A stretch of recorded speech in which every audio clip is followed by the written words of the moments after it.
Ude i skoven bor ræven. Når aften kommer, går han ud af sin hule.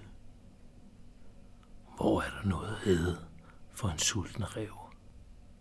Han ved det nok. Lydløst stryger Mikkel afsted til bondegården, hvor menneskene bor. Hvor er det lyst i nat. Sneen er hvid, og stjernerne er så klare. Mikkel lusker afsted, og ingen ser ham. Hvem skulle se mig? Ganske vist er der lys i vinduet.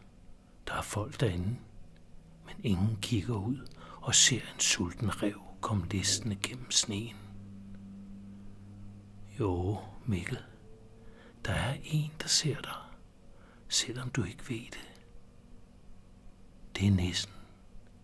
Nissen, som våger over gården om natten.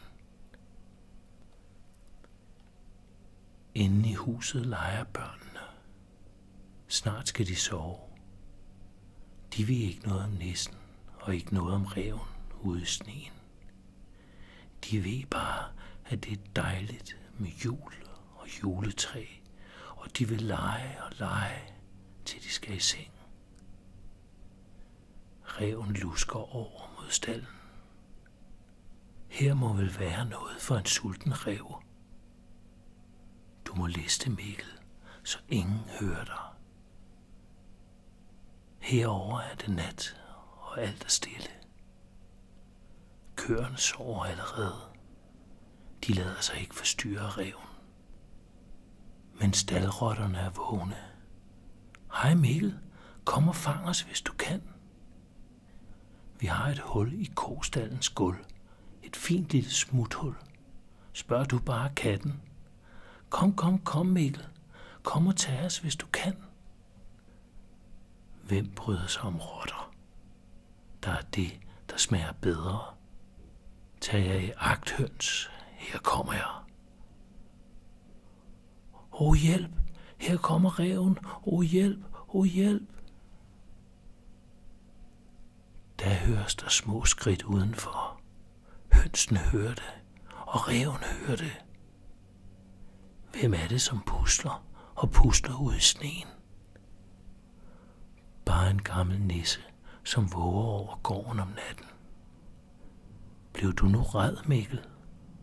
Har du før set nissen, når han kom gående med sine små skridt mellem husene? En gammel nisse ved, at en ræv kan være sulten, men gårdens høns må ikke røres. Forstår du, Mikkel? Høns, siger ræven. Hvem har set noget til høns her?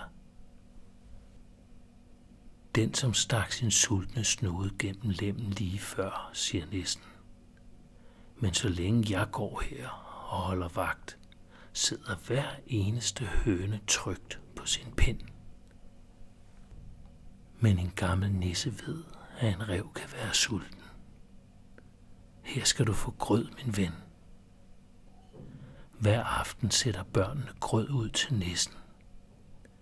De har aldrig set ham, men de ved, at han er der. Og hver aften fylder de hans grødfad ved hushjørnet. Det smager godt, kan jeg fortælle dig. Æd du bare, Mikkel.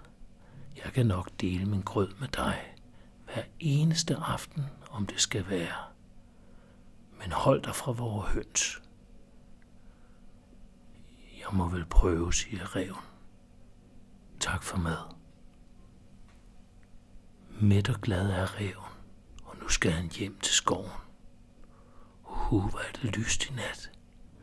Hvor det er tyst i nat. Det er nat for ræve og nisser. Menneskene sover i husene, men over skovbrynet lyser allerede morgenstjernen.